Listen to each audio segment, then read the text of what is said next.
बहुत सारे एस्ट्रोलॉजर ऐसे हैं जो कहते हैं कि अगर आपको गज केसरी योग को एक्टिवेट करना है तो आप या तो पुखराज पहन लीजिए या मोती धारण कर लीजिए। कितना सच है कि पुखराज और मोती धारण करने से जो हमारा गज केसरी योग है वो एक्टिव हो जाता है? दोस्तों, सबसे पहले तो मैं ये कहना चाहूंगा कि गज केसरी योग अगर आपकी कुंडली में बना है तो आपको पुखराज और मोती जरूर धारण करना चाहिए। लेकिन अगर आपकी जन्म कुंडली में ये गज केसरी योग छठे, आठवें और 12वें घर में बना है तो आपके लिए दुर्भाग्य का रत्न भी बन सकता है। जिसके लगन में या जिसके 7th हाउस में या जिसके अष्टम भाव में, जिसके भी 7th और अष्टम भाव में गज केसरी योग बना है या बृहस्पति 7वें 8वें घर में बैठे हैं, तो उस अगर मैं लेडीज की बात करूं, स्त्रियों की बात करूं, लड़कियों की बात करूं, तो उनका जो लोअर पोर्शन है वो बहुत हैवी होगा। बृहस्पति एक चर्बी भी हमें प्रदान करता है और बृहस्पति से कैंसर भी देखा जाता है। जितने भी लोगों को आज कैंसर की बीमारी है ना, आपको मैं बता दूं कि भावों में जन्म कुंडली के 4th हाउस से ये बीमारी देखी जाती है, कैंसर।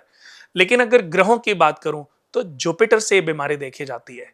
शुगर अगर भाव की बात करूं तो 4th हाउस से, और ग्रहों में बात करूं तो वीनस से देखी जाती है। तो हर जन्म कुंडली में हर बीमारी किसी न किसी भाव से तो देखी जाती है, लेकिन ग्रह भी कारक होता है। कोई ना कोई ग्रह से भी कोई ना कोई बीमारी देखी जाती है। ये जो ग्रह हैं ये हमारे जीवन में हमारी जितनी भी बीमारियां, प्रॉब्लम्स, रिश्ते, सबके कारक भी हैं। तो अगर आपने छठे, 8वें और 12वें भाव में गज केसरी योग बनाए और आपने पुखराज मोती पहन लिया, तो ये दोनों रत्न आपके जीवन को दूभर बना देंगे, यानी कि जो कुछ है उसको भी समाप्त कर देंगे। कभी भी दोस्तों, जिसका बृहस्पति 8वें घर में हो उसको कभी नहीं पहनना चाहिए। जिसका 4th हाउस में नीच का हो उसको कभी नहीं पहनना चाहिए। जिसका नीच का बृहस्पति उसको तो कभी पहनना ही नहीं चाहिए। आप देखो, मुझे एस्ट्रोलॉजी करते करीबन 25-26 साल हो गए, मैं आज तक भी 30% से ज्यादा पीला पुखराज रिकमेंड ही नहीं किया। ऐसे क्यों? इस जीवन में कोई भी ऐसा व्यक्ति, मैंने करोड़ों लोगों की कंसल्टेंसी कर दी होगी जी। पूरे वर्ल्ड में, मैं हमेशा उनकी डिग्रियों के आधार पर परसेंटेज लिखता हूं कि इतना परसेंट आपका वाइट होना चाहिए, पुखराज के अंश इतने परसेंट होने चाहिए, क्योंकि ज्यादा परसेंटेज, ये तो ठीक वैसे ही बात हो गई कि अगर एक्सपर्टीज नहीं होगी ना, आज के समय पे लोगों ने ज्योतिष तो सीख लिया, स्टोन्स एक्सपर्टीज नहीं है। आपने 4 लोगों की सब्जी बन रही है या 1 कप चाय आई बन के, उसमें आपने 1 चमचा या 10 चम्मच चीनी के डाल दिए, आप पी पाओगे उसको? नमक तो खा ही नहीं सकते, जहर हो जाएगी। और 10 चम्मच चीनी वाली चाय भी आप पी नहीं सकते, शुगर हो जाएगी, हड्डियां गल जाएंगी नमक से, प्रॉब्लम ही प्रॉब्लम बढ़ती जाएंगी। उसको आप टेस्ट ही नहीं कर, टेस्ट करने का उसको आगे सिप ही नहीं ले सकते। आपने 1 बाइट खा लिया, आप थूक दोगे। ठीक ऐसे ही अगर सही ज्ञान नहीं है तो रत्नों को कभी धारण ना करें। सही एक्सपर्ट से ही रत्नों के बारे में समझें, और रत्न जो रिकमेंड करता है उनको दिखा करके ही रत्न को धारण करें। बहुत बड़ा सॉल्यूशन है रत्न। मैं कहता हूं रत्न से बड़ा कोई उपाय भी नहीं है। अगर सही समय पे सही रत्न मिल जाए ना, तो व्यक्ति जीरो से हीरो बन जाता है, चुटकी बजाते ही, क्योंकि वो उसको एज ए फादर ट्रीट करता है। जैसे मैंने अपने जीवन में, देखो, मैंने बहुत सारे रत्न नहीं पहने, हाँ। बट मैं एक ही रत्न पहनता हूं। 2003 में पहना था, हर दिवाली पे पूरी रात इसको सिद्ध करता हूं। ये जब से पहना, मैं पता नहीं, मैंने पीछे मुड़ के नहीं देखा। बट ये 80% व्हाइट और 20% येलो, क्योंकि मेरे वीनस और जुपिटर दोनों एक साथ 10th घर में बैठे हैं। यानी कि बृहस्पति मेरी जन्म कुंडली में अगर 10 डिग्री से प्लस हैं, 20 डिग्री से ज्यादा हैं, तो मुझे उनको उतनी ज्यादा वैल्यू नहीं देनी जी। 80% व्हाइट, क्योंकि वीनस जो है वो करीबन 8-9 डिग्री के हैं, 11-12 डिग्री के, तो मैंने व्हाइट को ज्यादा बल देना है, शुक्र को ज्यादा बल देना है। दोनों 10th घर में बैठे हैं, शुक्र की महादशा चल रही है, तो मेरे लिए white topaz, white sapphire, white पुखराज मेरे लिए ज्यादा बेनिफिशियल है। पर मैंने अभी क्या बताया, मैंने 30% से ज्यादा कभी किसी को पुखराज येलो रिकमेंड ही नहीं किया, ना रिकमेंड किया, ना लिखा। मैं हमेशा लिखता हूं, जितने भी आज तक कोई ऐसा मुझे दिखाई नहीं सकता कि वो बोल दे कि नहीं देखो मेरे में, मैं चाहे मैसेज करके भेजूं, चाहे मैं अपने रिपोर्ट चार्ट में लिख करके भेजूं, मैं परसेंटेज डिफाइन करता हूं। जी। क्योंकि मैं जानता हूं कि ये रत्न अगर आपको राजा बना सकते हैं ना, तो रंक भी बना सकते हैं अगर गलत रत्न आप पहन लो। तो बृहस्पति का रत्न या शनि का रत्न या हीरा या पन्ना कभी भी तब धारण ना करें अगर आपको सही ज्ञान नहीं है। सफायर सबसे तेजी से काम करता है, नीलम और फिर व्हाइट सफायर, पुखराज। अगर गलत तालमेल के साथ पहन लिया तो ये बर्बाद भी कर देते हैं। तो मैं अभी आपको यही बताऊंगा कि छठे, आठवें और 12वें घर में अगर गज केसरी योग बन रहा है तो कदापि धारण ना करें। बृहस्पति नीच राशि में है तो पुखराज धारण ना करें, और चंद्रमा नीच राशि में है तो मोती धारण ना करें। बहुत सारे लोगों को आपने देखा होगा कि गुस्सा आता है, कोई लेडी आए या एस्ट्रोलॉजर, टीवी पे भी आपने देखा होगा, आपने तो कितने पॉड वैसे पुराने टाइम पे लाइव शो भी किए हैं कि एस्ट्रोलॉजर कुंडली देख रहे हैं, किसी ने पूछा जी हमारा बेटा गुस्सा बहुत करता है, तो क्या बोलते हैं, इसको मोती पहना दो। यही बोलते हैं ना कि इसको मोती पहना दो, 7.5 रत्ती का ठीक हो जाएगा। उस पंडित को ये ज्ञान ही नहीं है कि जो मोती रिकमेंड किया है वो मोती उसके गुस्से को शांत नहीं कर रहा है, उसके सारी एनर्जी लेवल को शांत कर रहा है। उसकी कुंडली में 1000 करोड़ कमाने के योग थे, अब वो दर दर की ठोकरें खा रहा है। वो अपने 40-45 साल की एज में मिला जी, मेरे को एक पंडित जी ने मोती पहनाया हुआ था। मैंने कहा ये तूने किसके कहने पे पहना? कि एक पंडित जी ने बचपन में बनाया था। मैंने कहा बेड़ा गर्क कर दिया उसने तेरा, इस मोती को उतार, तू मेरे से कोई रत्न मत पहन, इस मोती को उतार। चंद्रमा चंद्रमा लग्नेश होकर के उच्च का बैठा है या मंगल के साथ युति बना करके बैठा हुआ है मेष राशि में, 11th हाउस में, 10th हाउस में।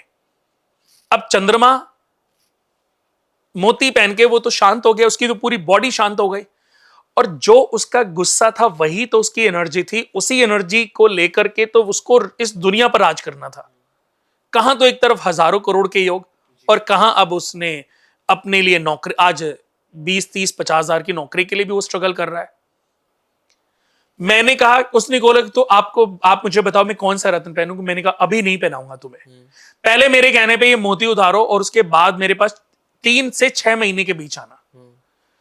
वो 7-8 महीने बाद आया, और सोचो आज वो रोड़ी, बजरपुर, सीमेंट, इन सब चीजों का बिजनेस कर रहा है। मैंने उसको रिकमेंड किया था कोई बिजनेस ढूंढ जो तेरे लिए इजी हो।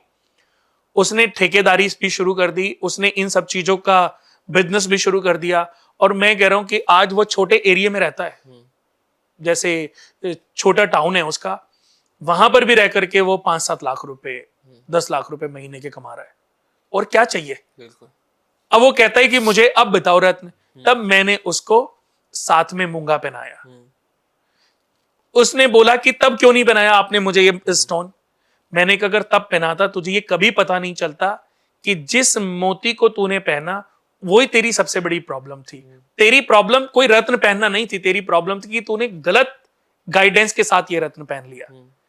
तो मोती, कोई भी माता और बहन को तो मैं रिक्वेस्ट ही करूंगा कि कोई पंडित, अगर आप ये सोचती हो ना कि मोती पहन के मेरा बेटे का गुस्सा शांत हो जाए, गुस्से के साथ उसकी एनर्जी भी शांत हो जाती है, उसकी पावर, उसकी ऑरा, उसकी शक्ति, उसकी ताकत भी शांत हो जाती है।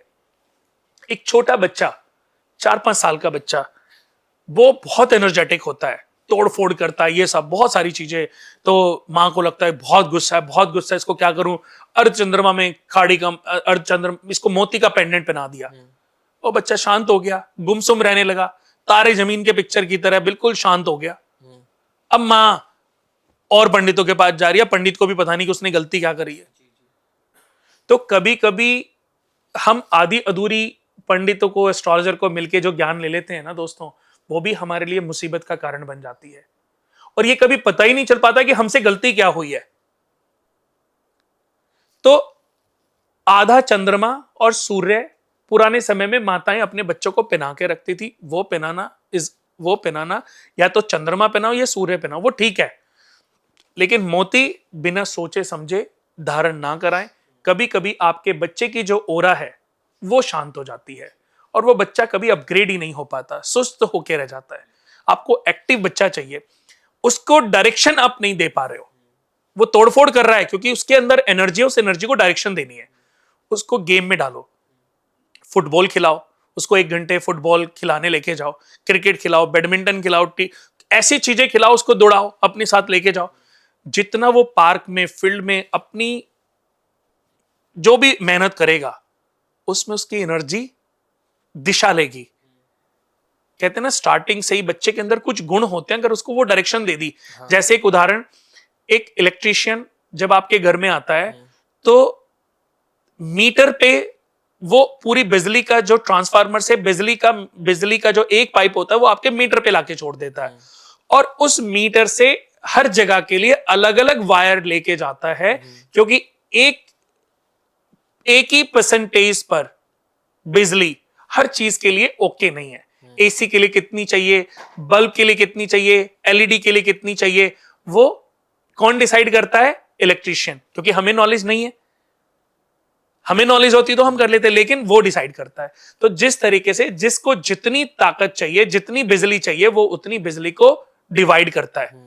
तो ऐसे ही एक अच्छा एस्ट्रोलॉजर आपके जन्म कुंडली देख करके अच्छे ग्रहों के रत्न रिकमेंड करता है, कितना रत्न कितनी परसेंटेज में कैसे होना चाहिए। मैं नीलम भी सिर्फ ये नहीं कि मैंने किसी को नीलम सूट करेगा तो उसको नीलम बोल दिया, कितनी परसेंटेज में क्या क्लैरिटी होनी चाहिए, सब मैं रिकमेंड करके देता हूं। और करोड़ों लोगों को मैंने स्टोन पहनाए होंगे, शायद मुझसे ज्यादा स्टोन कोई रिकमेंड ही नहीं करता होगा।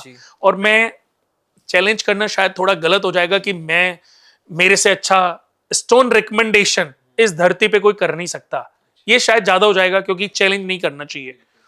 बट मैं कहता हूं ये कम भी नहीं है, कि मेरे को इतना विश्वास है अपने ऊपर कि मैं कभी किसी को मिसगाइड नहीं करता, मैं कभी किसी को गलत रत्न चूज, मैं तो ये श्योरिटी देता हूं, नहीं सूट करेगा आप मुझे वापस दे दो, रिजल्ट के पैसे हैं, आपको सूट करेगा, आपकी सक्सेस होगी तो पैसे हैं। मैं ये नहीं चाहता कि आप मेरे से 10-20 हजार का, 50 हजार का, 1-2 लाख रुपए का स्टोन लो और आपके वो घर में पड़ा है, मैं नहीं चाहता, मुझे वापस दे दो जी। बट ये तो मेरी एक्सपर्टीज है ना, मैं आपको वही रत्न पहनाऊं जो रत्न आपकी किस्मत के द्वार खोलने के लिए सबसे बेस्ट है जी। तरक्की पे ही तो पैसे मिलेंगे ना,